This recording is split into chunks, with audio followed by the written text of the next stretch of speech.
네, 기관의 눈으로 이어지겠습니다. SKIT라는 아주 좋은 회사가 이제 공모주 청약이 오늘 시작이 되는데 사실은 뭐 시장의 자금이 그쪽으로 몰리는 것 같습니다. 왜냐하면 기관 투자자는 뭐 2,400조 정도를 준비한 것으로 알고 있고요. 개인 투자들도 마찬가지죠. 근데 공모가로만 따져도 시총이 7조가 넘는 이 대여입니다. 그래서 이 배터리 시장에서 큰 영향을 미칠 수 있는 상당히 우량 회사인데 오늘 배터리 소재 기업들이 어떤 것들이 있는지 SKIT는 정말 투자할 만한지에 대해서 우리 이베스트 투자증권의 이한나 연구원 스튜디오에 모시고 말씀 나눠보도록 하겠습니다. 안녕하십니까? 안녕하십니까? 네. 그 2,400조.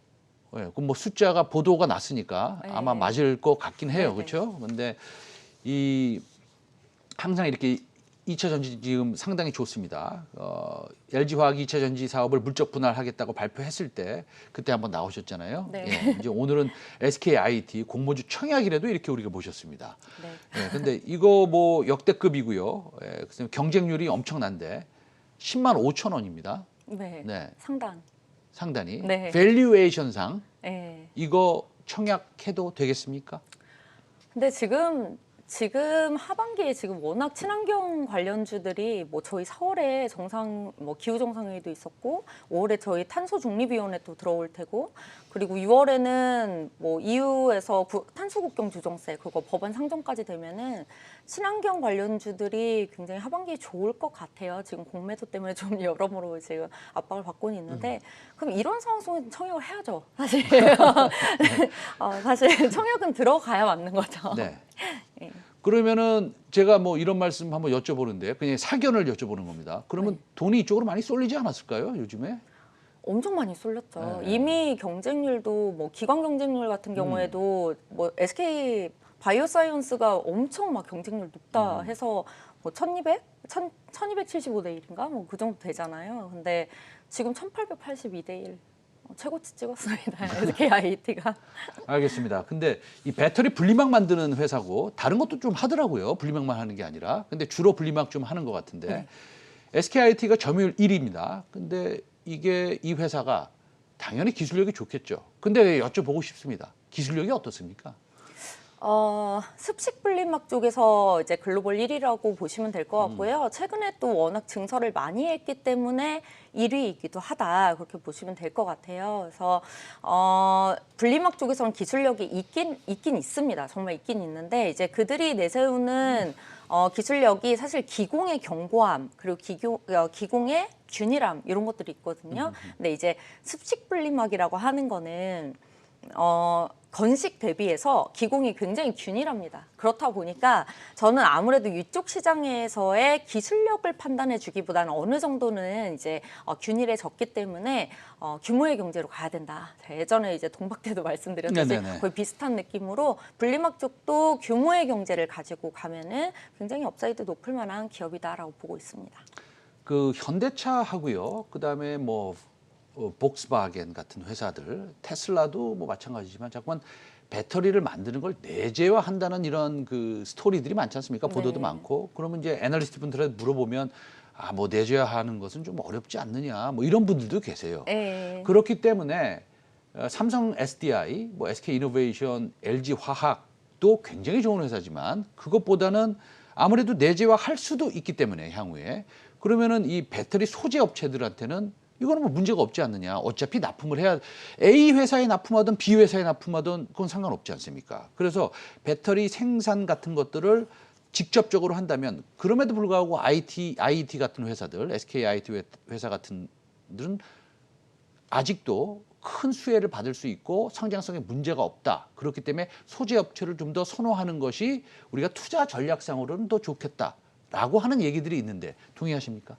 네, 저도 저희 배터리 소송 있고 막 이랬을 때 내재화 얘기 나오는 건 뭐 예전부터 나오긴 했지만 어쨌든 소재 업체들은 굉장히 괜찮습니다. 특히나 뭐 지금 뭐 규모의 경제 쪽으로 봐야 된다 했던 이런 동박이라든지 아니면은 분리막 같은 요런 소재 같은 경우에는 서플라이 체인이 한 군데로 정해져 있지가 않잖아요.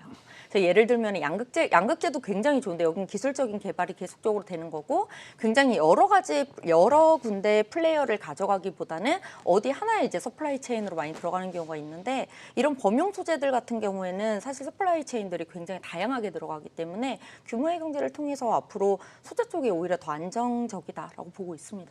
그럼 소재 쪽이 좀 안정적이다. 잘 알겠습니다. 그러면 소재를 좀 우리가 유심히 좀 공부를 좀 해봐야 되는데 뭐 요새 근데 주가가 너무 많이 올라가서 그렇죠? 동화 기업 뭐 첨보 이런 것들 좀 많이 올라간 것 같은데 맞아요. 예 그렇긴 한데 에코프로 BM 네. 예 우리 또 몇몇 종목만 언급하면 또 시청자 여러분들이 유튜브로 왜 이런 종목을 언급 안 하시냐 이렇게 얘기를 해서 네. 종목을 다 언급할 수는 없지만 어쨌든 그래도 배터리 소지 기업 중에서 지금 현재 우리가 주목할 만한 종목이 좀 있습니까?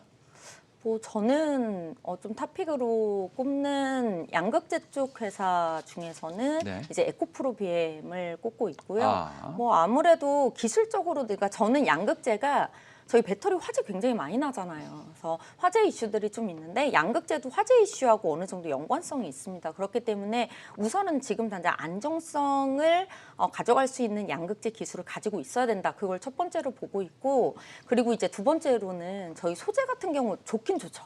굉장히 좋은데 단가 압력 받기 쉽잖아요, 사실. 그렇다 보니까 단가 압력을 받는 데 있어서 마진을 향후에도 유지를 할 수 있느냐 이런 측면에 있어서는 지금 우리나라의 양극재 기업들 같은 경우에는 다른 중국이나 일본 기업들보다도 마진이 좀 낮은 편이에요. 이유는 저희 소재를 가공을 해서 중국에서 프리미엄 마진 많이 프리미엄 주고 사가지고 옵니다. 그렇기 때문에 향후에 수직 계열화가 돼서 조금 마진을 계속적으로 유지할 수 있고 아니면 조금 더 높일 수 있는 회사가 좋다라고 보고 있기 때문에 그 두 가지 관점에서는 저는 에코프로 BM을 좀 꼽고 있습니다. 그러면 간단하게 제가 요거를 정리를 하면 에코프로 BM은 단가 압력을 받을 가능성이 다른 회사보다는 작다. 뭐 이렇게 말씀하시는 거네요? 아니죠. 단가 압력을 똑같이 받을 거예요. 향후에는. 네, 그렇죠. 받는데 이제 저희가 이제 광선부터 이거를 소재를 가공을 해서 수산화 리튬이든지 아니면 황산 니켈 같은 걸 가공을 해서 이제 넘어오게 되면은 사실 뭐 에코프로 BM이 지금 마진 굉장히 잘 나오는 양극재 기업임에도 불구하고 7%대 초반이에요. 근데 이제 벨기에의 유미코와 이런 데는 양극재 기업인데도 OPM 14, 그러니까 영업이익률 기준으로 14%씩 막 나온단 네네. 말이에요. 그래서 근데 향후에 갔을 때 점점 단가 압력이 심해진다면은 그런데 원재료가들은 계속 뛰어. 그러면은 저희 영업이익률이 계속 떨어질 수가 있잖아요. 그거를 유지할 수 있거나 아니면은 이제는 7%대에서 이렇게 수직 계열화가 들어가게 되면은 한 2, 3년 후에는 9%대까지도 높아질 수 있는 그런 여력이 있다라고 보고 있습니다. 알겠습니다. 에코프로 BM을 타픽으로 꼽으셨는데 배터리 그 셀 업체, 배터리 기업들 여태까지 연구 개발에 엄청나게 돈을 쏟았어요. 그러면은 일반적으로 우리가 이제 종목을 공부를 해보면 지난 수년간 이제 공부를 해보면 R&D에 투자를 많이 하면 어느 날 갑자기 턴어라운드해서 막 수천억씩 돈을 벌어야 되는 게 정상적이지 않습니까? 그렇죠. 예, 그런데도 불구하고 뭐 소형 전지는 뭐 수익을 내고 아직도 중형 전지는 수익을 냈다가 안 냈다 이러고 이거 좀 우리가 너무 오래 기다린 것 같은데 이거 갑자기 턴어라운드해서 수천억 수조씩 벌어야지 정상 아니에요. 근데 벌써부터 정상이라고 보기는 좀. 좀 기다려야 되나요? 그럼 이번에 1분기 실적은 어떻게 나올 건데요? 저희 1분기 같은 경우에는 흑자 전환을 한 기업은 LG화학이죠. LG화학하고 삼성 SDI 같은 경우 저는 이제 SDI를 커버를 하지는 않습니다. 예, 전기전자 쪽에서 해서. 네. 근데 이제 삼성 SDI 같은 경우에도 지금 중대형 전지 쪽으로는 지금 흑자 전환을 한 상태고요. 그래서 뭐 LG화학의 전지 부분만, 그러니까 총 영업이익으로 보면은 뭐 거의 오늘 발표가 날 건데 거의 뭐 1조 넘게 1조 4천억까지도 지금 바라보고 있는 상황인데 그 중에서 전지 부분 같은 경우에는 한 1,900억 이상 정도 이제 영업이익이 나올 수 있다라고 보고 있고요. 다만 뭐 SK 이노베이션은 아시겠지만 아직은 적자 기업입니다. 네. 전지 부분으로는 네. 뭐 전반적인 실적으로는 영업이익 이제 컨센 상회하는 실적 기록을 하겠지만 전지만 보면은 아직까지는 한 1,100억에서 1,200억 가까이는 적자가 나올 수 있다라고 보고 있고요. 뭐 말씀드렸듯이 삼성 SDI도 지금은 한 600억대 이상 지금 플러스 나오고 있는 상황입니다. 그 종목의 주가는 뭐 괜찮았어요. 뭐 나쁘다고 표현하기는 어렵죠. LG화학이 뭐 이걸 나쁘다 이렇게 표현하기는 어렵지만 그렇다고 해서 다른 중소형 종목을 아웃퍼폼했다라고 표현하기도 어렵습니다. 좀 지칩니다.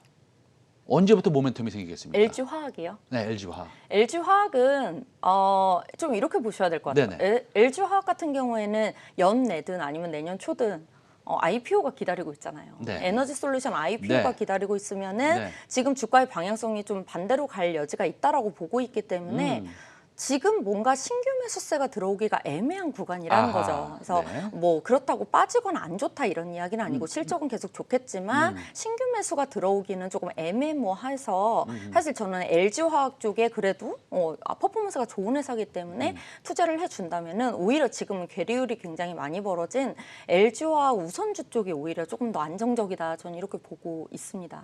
감사합니다. 그런 좋은 종목을 소개시켜주셔서 예. LG화학 우선주가 조금 더 안정적이다. 괴리율이 너무 커요. 괴리율이 너무 보통주랑 큽니다. 우선주랑. 그러면은 요거 한번 우리 시청자 여러분들한테 알려드리고 가는 게 좋을 것 같은데 일반적으로 우선주의 괴리율은 몇 퍼센트가 적당하고 과거의 데이터를 봤을 때 지금 괴리율은 어느 정도 벌어졌습니까? 뭐 적당하다라고 보기는 네. 조금 애매하긴 한데 네네. 그냥 뭐 지금 뭐 현대차라든지 뭐 삼성전자 뭐 네. 등등 해서 네. 다 보통주랑 우선주 비교해 보시면은 한 네네. 몇십 프로 정도밖에 차이가 안 네. 나요. 네. 근데 지금 뭐 LG화학 뭐 시총 아시겠지만 네네. 제 LG화학 우선주 시총이 어느 정도인 줄 아세요? 모르겠습니다. 저희 예. 3조에서 4조 정도밖에 안 돼요. 아하. 그럼 엄청나게 큰 차이잖아요. 네네, 지금. 그렇습니다. 네, 그렇기 때문에 오히려 아무도 이제 관심을 갖지 않았던 그런 우선주가 똑같이 만약에 배터리 쪽이 친환경 이슈를 가지고 가게 된다면 LG 화학 자체가 움직이는 것보다는 LG 화학 우선주가 움직이는 게 조금 더 폭이 클 수도 있다라고 보고 있죠. LG 화학만 두고 봤을 때. 알겠습니다. LG 네. 화학만 두고 봤을 때 분명히 그렇게 말씀드렸습니다. 네, LG 화학만 화학만 두고 네. 봤을 때 LG 화학 우선주가 조금 더 낫지 않느냐.